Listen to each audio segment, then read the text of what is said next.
স্মৃতিটাকে নিজের চোখে নিজের বিবেকে স্মৃতিচারণ করার জন্যই আল্লাহ পাক কিয়ামত পর্যন্ত মানুষের সামনে কুরবানিকে আল্লাহ পাক স্মৃতি বানায় রেখে দিয়েছেন।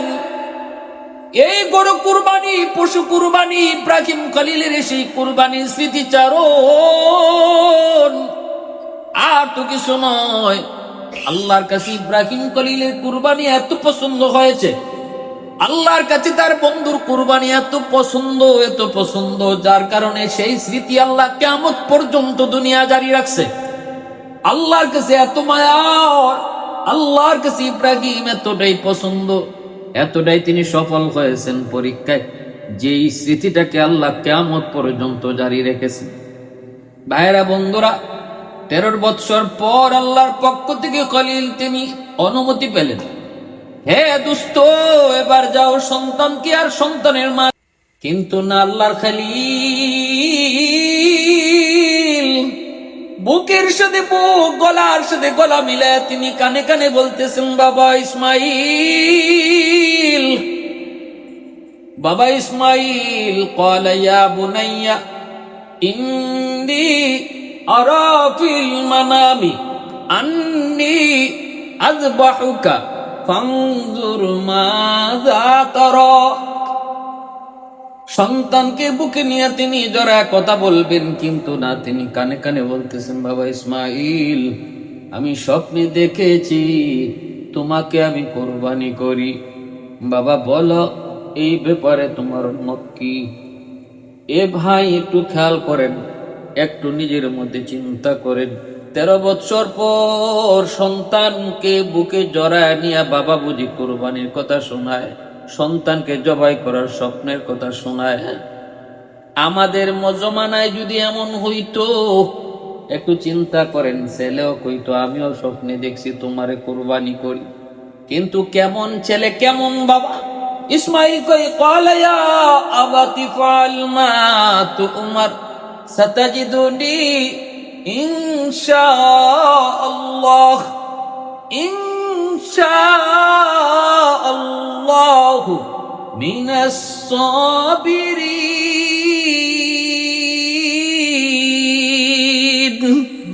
সন্তান বাবার কথা এতটুকু কয় নাই, বাবা এটা তুমি কি হার মুঝে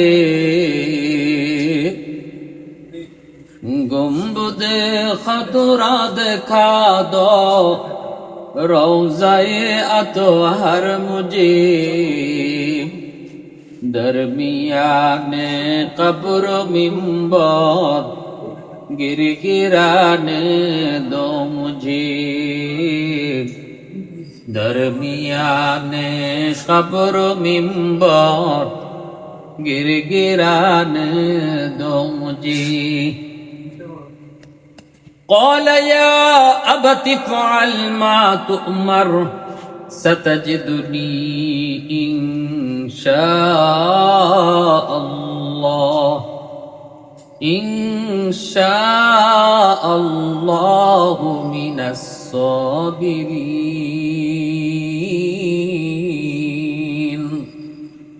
আল্লাহ পাকের পয়গম্বর ইব্রাহিম খলিল তার সন্তানকে বলতেছেন, বাবা আমি তো স্বপ্নে দেখেছি তোমাকে কুরবানি করি, এবার তোমার মতামত কি?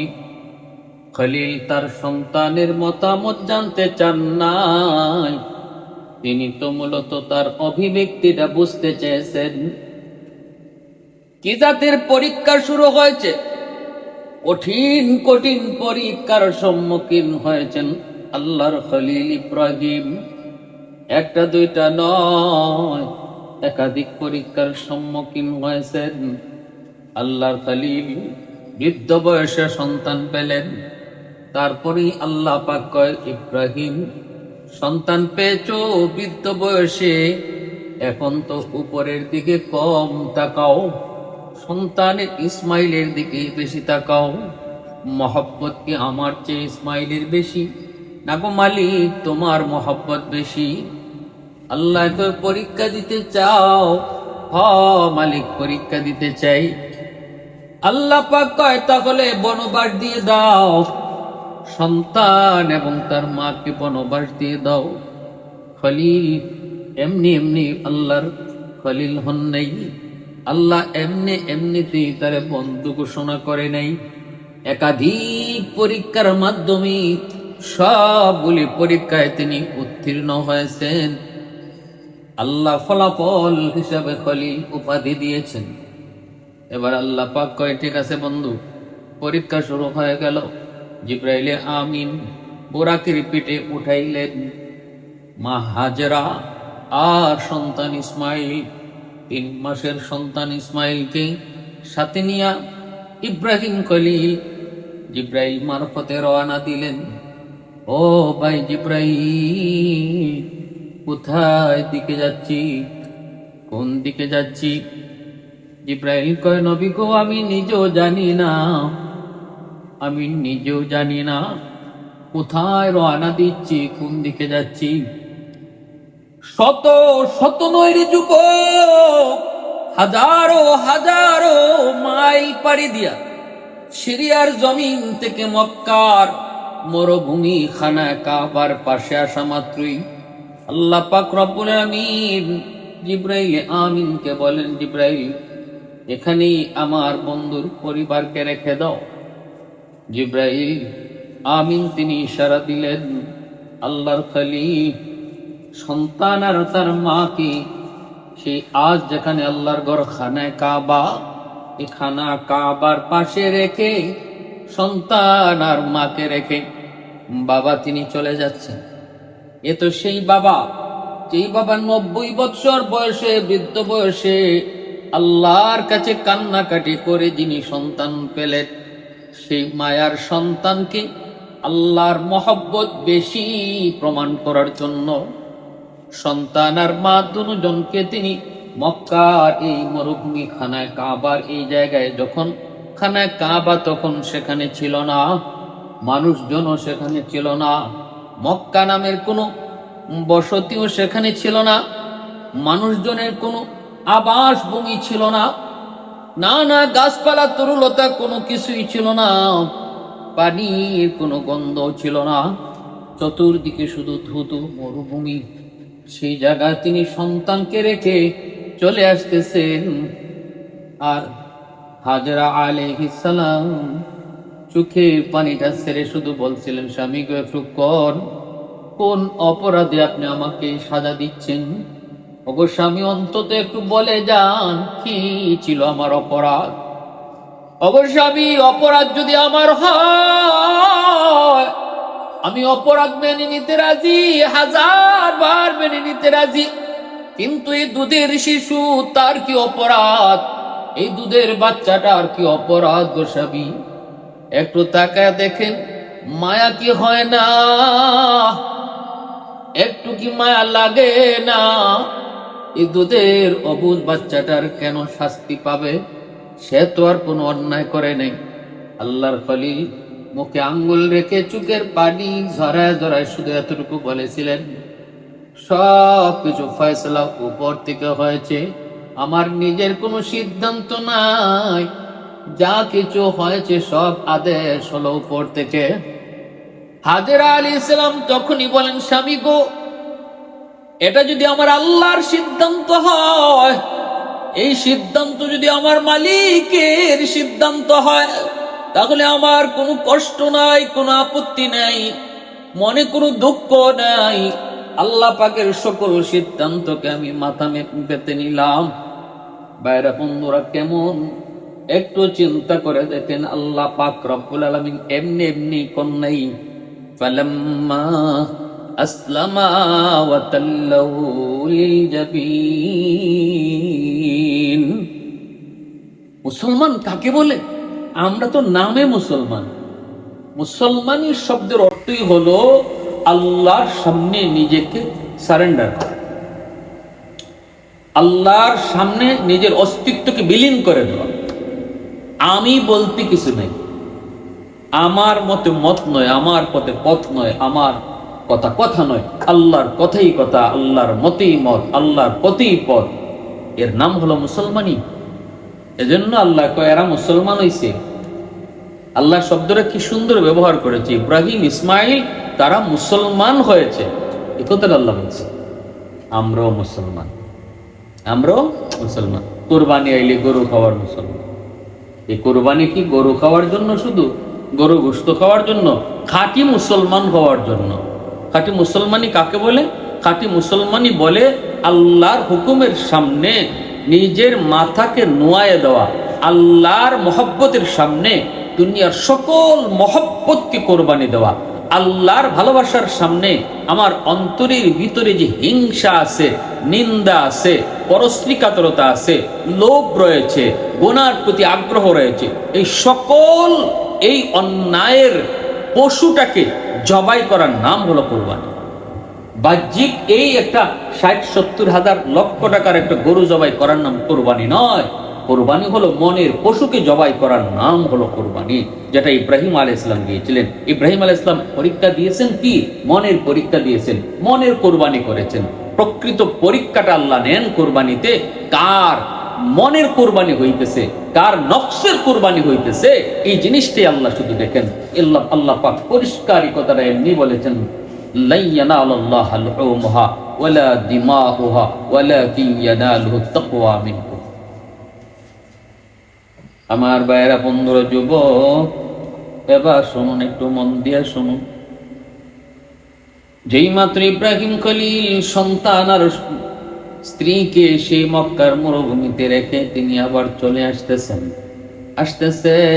পিছনের দিকে তাকাইলেন একবার, শুধু জুড়ে তিনি তাকাইলেন, চোখ থেকে বারবার পানি পড়ে, আর দ্বিতীয়বার তাকান নাই। এই চিন্তা করে তাকান নাই, মালিক একবার তাকাইছি, মন বুঝ দিতে পারি নাই, দ্বিতীয়বার তাকাইতে ভয় হয়, না জানি তুমি আবার বলে ফেলো কিনা ইব্রাহিম, আমি আল্লাহর দিকে তাকানোর কথা, কেন তুমি ইসমাইলের দিকে তাকাইছো গো? সেই ভয় নিয়ে আর দ্বিতীয়বার তাকাই নেই। চলে আসলেন সিরিয়ায়, চলে গেল মাসকে মাস, বছরকে বছর, 1 বছর 2 বছর নয়, 13টা বছর চলে গেল। মন চায় সন্তানকে এক নজরে দেখবেন, বিবিকে এক নজরে দেখবেন, কিন্তু মন চাইলেই তো হবে না। রেখে আসেন আল্লাহর আদেশে, দেখতে যদি যেতে হয় আবারও আল্লাহর আদেশ লাগবে। এজন্য খলিল আল্লাহর আদেশও পান না, কলিজার টুকরা সন্তান ইসমাইলকেও দেখতে পারেন না। মানুষের কাছ থেকে জানতে চান, মানুষের কাছ থেকে খবর পেয়েছেন, সেই মরুভূমি আর মরুভূমি নয়, সেখানে বসতি স্থাপন হয়েছে, জমজম কুয়া হয়েছে, মক্কা নগরে হয়েছে, মানুষের বসতি শুরু হয়েছে, এমনটাই তিনি শুনতে পান। এইদিকে ছেলে ইসমাইল বছরের পর বছর পেরিয়ে পেরিয়ে 13 বছরে পা দিলেন। মাকে জিজ্ঞেস করে, মা, ও মা, আমার আব্বা কো? কে আমার বাবা? আমার বাবা কেমন?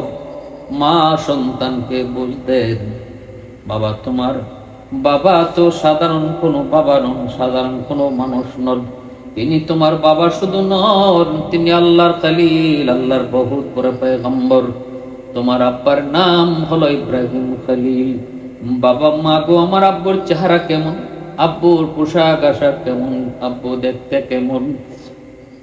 এই প্রশ্নগুলি করে করে মার কাছ থেকে বাবার চেহারার একটা অবয়ব ইসমাইল তিনি শুধু চোখের সামনে আনেন। মা যতই কয় কথাগুলি শুনে আর বাবার চেহারার চিত্রটা সন্তান বাবার চেহারার চিত্র চোখের সামনে আনে। একটু নিজের দিকে খেয়াল করে দেখো রে যুবক, এ তো পরীক্ষা নয়, এটা অগ্নি পরীক্ষা শুরু হয়েছে গো। আল্লাহর খলিলের উপর অগ্নি পরীক্ষা শুরু হয়েছে। আজকে কুরবানি আমরা পশু দিয়া হাসি মুখে জবাই করি, সামাজিক অনুষ্ঠানের মাধ্যমে কুরবানি শেষ করে ফেলি, কিন্তু মুসলমান একটু কি চিন্তা করে দেখেছো? তো এমন এক কুরবানি ছিল যে কুরবানি সন্তানকে বাবায় নিজে ছুরি ধইরা গলায় ছুরি চালাইতেছে আল্লাহরে খুশি করার জন্য। সেই স্মৃতিটাকে নিজের চোখে নিজের বিবেকে স্মৃতিচারণ করার জন্য আল্লাহ পাক কিয়ামত পর্যন্ত মানুষের সামনে কুরবানিকে আল্লাহ পাক স্মৃতি বানায় রেখে দিয়েছেন।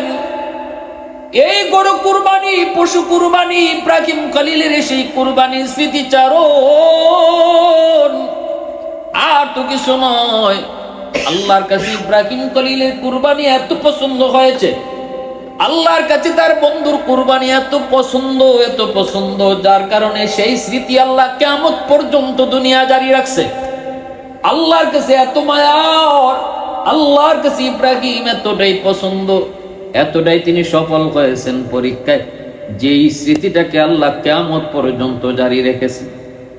ভাইরা বন্ধুরা, 13 বছর পর আল্লাহর পক্ষ থেকে খলিল তিনি অনুমতি পেলেন, হে দোস্ত, এবার যাও সন্তানকে আর সন্তানের মাকে দেখে আসো। ইব্রাহিম খলিল তিনি রওনা দিয়েছেন সিরিয়া থেকে মক্কায়, তিনি রওনা দিয়েছেন 1-2 মাইল নয়, শত মাইল নয়, হাজার মাইল। কাছাকাছি আইসে তিনি দেখেন একটা ছোট্ট বালক, সুন্দর ফুটফুটে চেহারার, খেলাধুলা মগ্ন।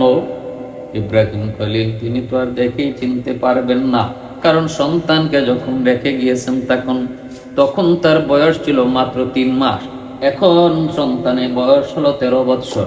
3 মাসের সন্তান ইসমাইল 13 বছরে তার চেহারা কেমন হবে বাবার সেটা জানার কথাও না, আন্দাজ করার কথাও না। এজন্য পাশে গেলেন, যায় তিনি সালাম দিলেন, আসসালামু আলাইকুম মাসমুকিয়া বুনাইয়া, ও বাবা তোমার নাম কি? সালাম দিয়া বলতেছেন, নাম কি তোমার? তখনই ইসমাইল আলাইহিস সালাম তিনি বলতেছেন, ওয়ালাইকুম আসসালাম ওয়া রাহমাতুল্লাহ, ইসমি ইসমাইল ইবনে ইব্রাহিম খলিলুল্লাহ, আমার নাম হলো ইসমাইল, আমার বাবার নাম হলো ইব্রাহিম খলিলুল্লাহ। কি শিক্ষাটাই মা দিয়েছেন! এ আল্লাহর গোলাম, একটু চিন্তা করে দেখো, ইসমাইল শিশু থেকে 13 বছর পর্যন্ত না কোনো উস্তাদের শিক্ষা পেয়েছেন, না কোনো টিচারের শিক্ষা পেয়েছেন, না মাদ্রাসা পেয়েছেন, না স্কুল পেয়েছেন, না কোনো গণক পাশে ছিল, না কোনো বিজ্ঞানী পাশে ছিল, কেউ না। শিক্ষা শুধু নিয়েছেন মার কাছ থেকে। আর কেমন মা কেমন শিক্ষা দিয়েছেন! কেউ যদি জিজ্ঞেস করে তোমার নাম কি, বাবা শুধু নামটা বলবা না, তোমার নাম শুধু বললে কেউ চিনবে না, কিন্তু বাবার নামটা যদি উল্লেখ করে দাও তাহলে তোমাকে পৃথিবীর সকল মানুষে চিনবে, কারণ তোমার বাবা হলেন আল্লাহর পয়গম্বর ইব্রাহিম খলিল। সুবহানাল্লাহ। উলফত মে বরাবর কে ওফা হো কে জফা হো, उल्फत में बराबर के वफा हो के जफा हो, हर चीज में लज्जत है अगर दिल में मजा हो, हर चीज में लज्जत है अगर दिल में मजा हो, एक चश्मे ज़दन गाफिल ज़ा शाह नबाशी, शायद की निगाह कुनदा गाह नबाशी, शायद की निगाह कुनदा गाह नबाशी।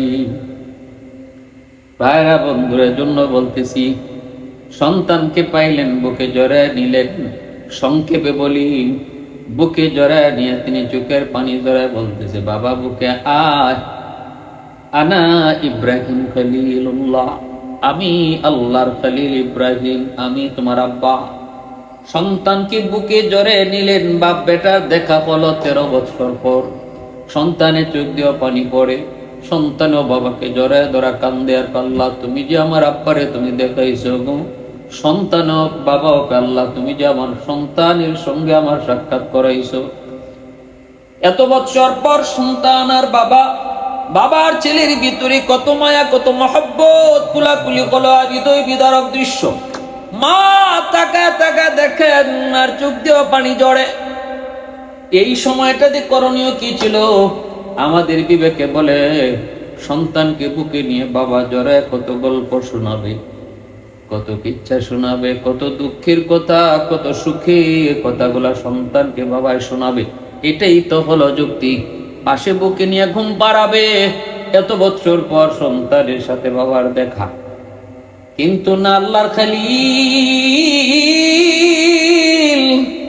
বুকের সাথে বুক, গলার সাথে গলা মিলায় তিনি কানে কানে বলতেছেন, বাবা ইসমাইল, বাবা ইসমাইল। ক্বালা ইয়া বুনাইয়া ইন্নী আরা ফিল মানামি আন্নী আযবাহুকা ফানজুর মাযা তারা। সন্তানকে বুকে নিয়ে তিনি জড়ায় কথা বলবেন, কিন্তু না, তিনি কানে কানে বলতেছেন, বাবা ইসমাইল, আমি স্বপ্নে দেখেছি তোমাকে আমি কোরবানি করি। বাবা বলো, এই ব্যাপারে তোমার মত কি? এ ভাই একটু খেয়াল করেন, একটু নিজের মধ্যে চিন্তা করেন। 13 বছর পর সন্তানকে বুকে জড়ায় নিয়ে বাবা বুঝি কোরবানির কথা শোনায়, সন্তানকে জবাই করার স্বপ্নের কথা শোনায়। আমাদের জমানায় যদি এমন হইতো, একটু চিন্তা করেন, ছেলেও কইতো আমিও স্বপ্নে দেখছি তোমারে কোরবানি করি। কিন্তু কেমন ছেলে, কেমন বাবা। ইসমাইল কই, ক্বালা ইয়া আবাতি ফাল মা তুমার সাতাজিদুনি ইনশাআল্লাহ ইনশাআল্লাহু মিনাস সাবিরিন।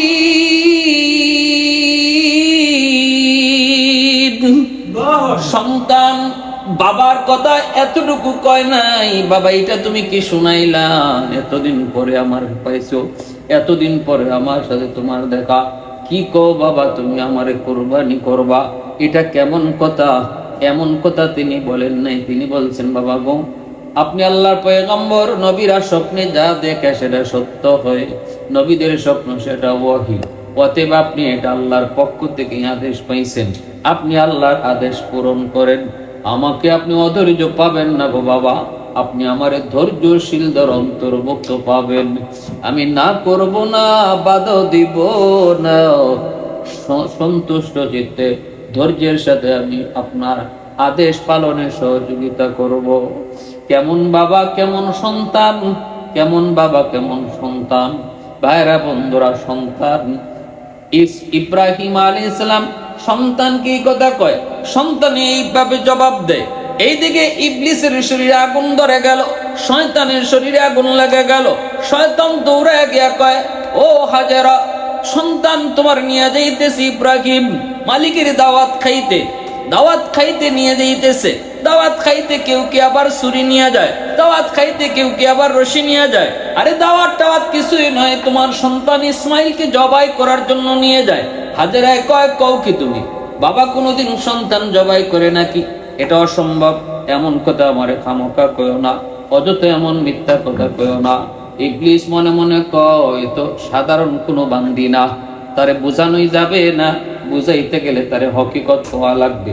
ইবলিস কয়, জানোনি কেন সন্তানকে জবাই করার জন্য নিতেছে গো? কেন? এটা আল্লাহর আদেশ, আল্লাহ আদেশ করেছে সন্তানকে জবাই করার জন্য। এবার শুনেন কেমন মা। হাজেরা আলাইহিস সালাম তখন কই, তাহলে তুই ইবলিস? কেমনে কইলাম? এটা যদি আমার আল্লাহর আদেশ হয়, আমার আল্লাহর আদেশে বাধা দিতে পারে একমাত্র ইবলিসে। আল্লাহর আদেশে বাধা দেয় মানুষ না, কোন ইমানদার মুমিনও না, ফেরেশতাও না, ইবলিস। অতএব আমার আল্লাহর আদেশ যদি হয়, আমি মা হাসি খুশি মেনে নিলাম, আমি বিন্দু পরিমাণও নারাজ না। তাড়াতাড়ি তো এখান থেকে সর। ইবলিস দৌড়াই ইব্রাহিম আলাইহিস সালামের কাছে আসলো, কারণ এত বড় পরীক্ষায় যদি ইব্রাহিম পাস করে ফেলে, তাহলে মর্যাদা মাকাম কি পরিমাণ বাড়বে। ইবলিসের শরীরে তো আগুন জ্বলতেছে, কারণ মানুষের কামিয়াবি, মানুষের সফলতা ইবলিস সইতে পারে না। কারণ এই মানুষের কারণে ইবলিস জান্নাত থেকে বঞ্চিত হয়ে এসেছে। এই মানুষের সফলতা ইবলিস কখনো বরদাস্ত করতে পারে না। ইব্রাহিম আলাইহিস সালামের কাছে যায়, ইব্রাহিম, সাধারণ একটা স্বপ্নের উপরে ভিত্তি করে সন্তান জবাই করে ফেলতেছো, এটা একটা কাম করতেছো। আর সন্তান জবাই করতেছো একটা স্বপ্নের উপরে ভিত্তি করে। আর স্বপ্ন, কত স্বপ্নই তো আমরা কত ভাবে ফালায়া দেই, স্বপ্নের তো কোনো ভ্যালু নেই।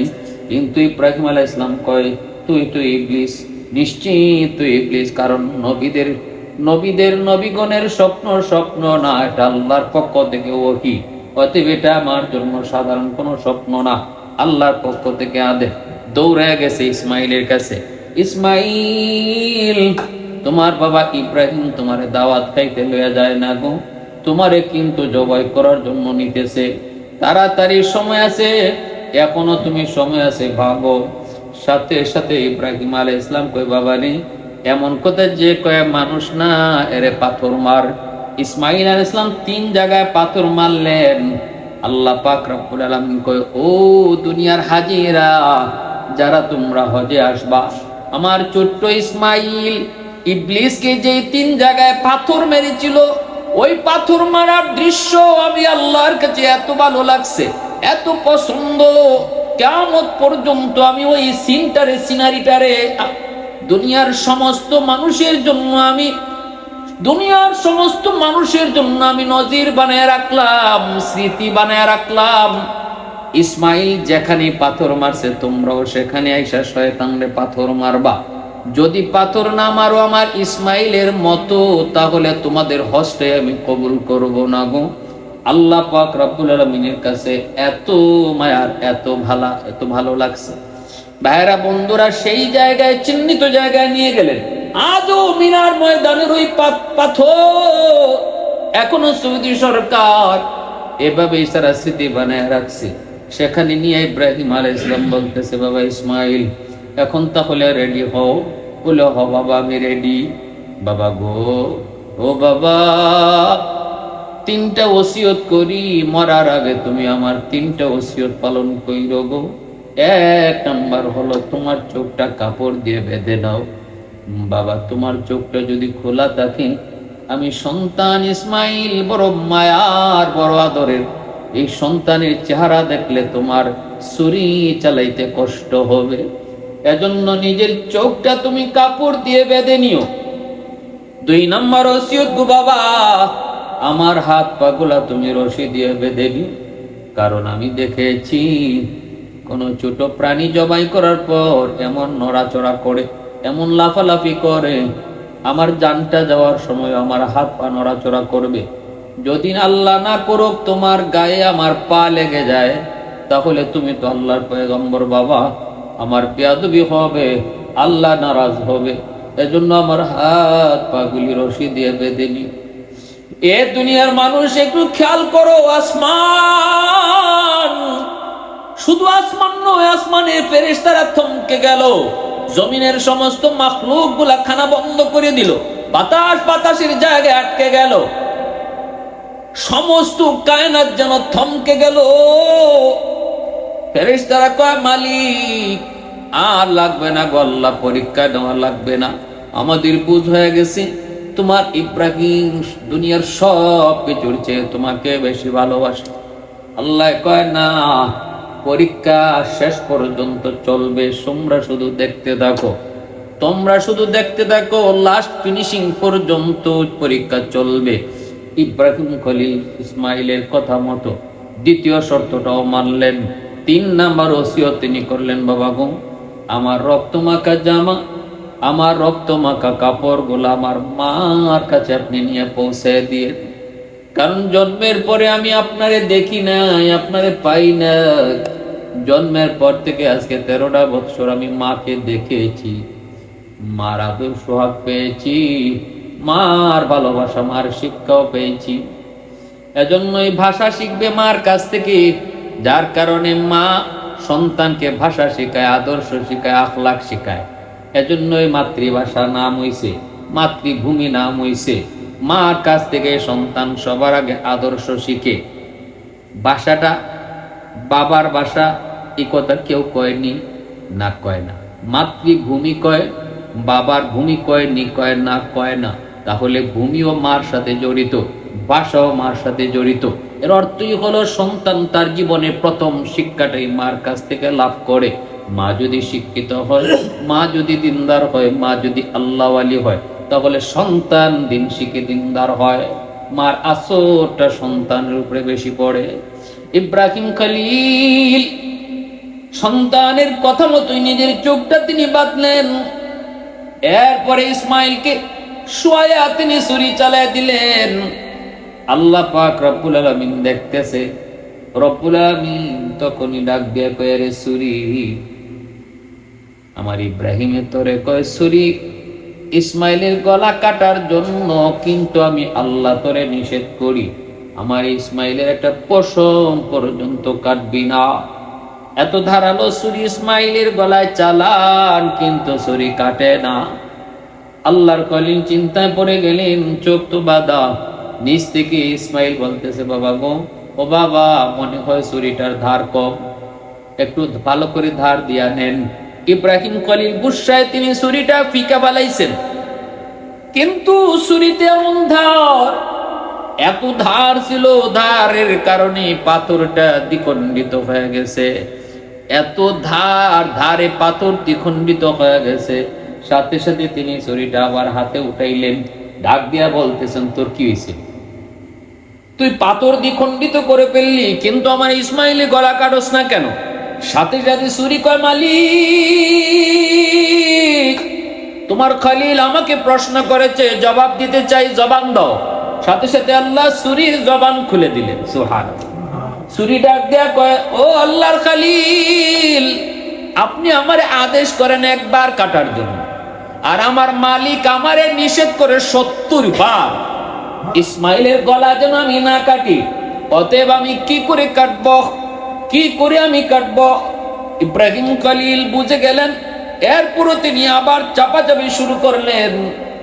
আল্লাহ পাক রব্বুল আলামিন তখন কয়, ও জিব্রাইল, ছুরি কইছে কাটতো না, এরপর আমার ইব্রাহিম আবার ছুরি হাতে নিছে, আবার ছুরি চালায় দিতে চায় নিচের দিকে। এখন আমি আল্লাহ আদেশ দিয়ে দিছি ছুরিরে কাটার জন্য। ছুরি এখন যদি ইসমাইলের গলায় লাগে তাহলে গলা কাটবে। তুমি কই আছো? মালিক, সব তো আকাশের উপরে সিদরাতুল মুনতাহায়। আল্লাহ কয়, আমি জানি না কেমনে যাবা, তবে যেখানে আছো ওখান থেকে জান্নাতি দুম্বা লইয়া ইব্রাহিমের ছুরি ইসমাইলের গলায় লাগার আগে আগে তুমি জান্নাতি দুম্বা ইসমাইলের জায়গায় দিয়ে শোয়া দাও। জিব্রাইল আমিন কয়, আমি পৃথিবীতে 3টা বার এমন ভাবে এসেছি, আমি নিজেও জানি না কেমনে এসেছি। আল্লাহ পাকের অশেষ কুদরতে আমি 3 বার জমিনে এসেছি। এই 3 বার আসাটা আমার জন্য, আমার পক্ষে কোনোদিন সম্ভব না, স্বাভাবিক হওয়া ছিল না। এক হলো ইউসুফকে যখন কুয়াতে ফালানো হয়, নিচে পড়ে যাবেন। আল্লাহ পাক কয়, জিব্রাইল তুমি কই? আমার ইউসুফকে 10 ভাই কুয়ার মধ্যে ফেলাইয়া দিছে, এখন কুয়ার নিচে যায় পড়লে পরে ইউসুফ ব্যথা পাবে। জিব্রাইল তাড়াতাড়ি যাও, যায় ইউসুফকে কোলে নাও। জিব্রাইল কই ইউসুফ নিচের দিকে যায়, আর আমি জিব্রাইল সপ্ত আকাশের উপর থেকে জমিনের দিকে আসি। 500 ডানা একসাথে ব্যবহার করে ইউসুফ কুয়ার নিচে আসার আগে আগে আমি কুয়ার নিচে পৌঁছে যাই, ইউসুফকে আমি কোলে নেই। আরেকটা হলো রহমতের নবী, মার নবী, আমার আপনার নবী তায়েফের জমিনে যখন রক্তাক্ত হলেন, তায়েফের উশৃঙ্খল যুবকরা যখন নবীর গায়ে আঘাত করে গো, আর রক্তের ফোঁটাটা যখন জমিনে পড়ে যাবে, আল্লাহ পাক তখন ডাক দিয়া বলছিল, জিব্রাইল, মালিক লাব্বাইক, দ্রুত তায়েফের জমিনে যাও, আমার বন্ধু রক্তের ফোঁটা যেন মাটিতে না পড়ে গো। যদি মাটিতে পড়ে তাহলে জমিন বরদাস্ত করতে পারবে না, জমিনে ভূমিকম্প শুরু হয়ে যাবে। জিব্রাইল কয়, আমি দেখতেছি নবীর শরীর থেকে রক্তের ফোঁটা মাটিতে পড়তেছে, ফোঁটাও মাটির দিকে যায়, আর আমি জিব্রাইল সপ্ত আকাশের উপর থেকে নিচে নামি। এই অবস্থায় ফোঁটা মাটিতে পড়ার আগে আগে আমি এসে রক্তের ফোঁটা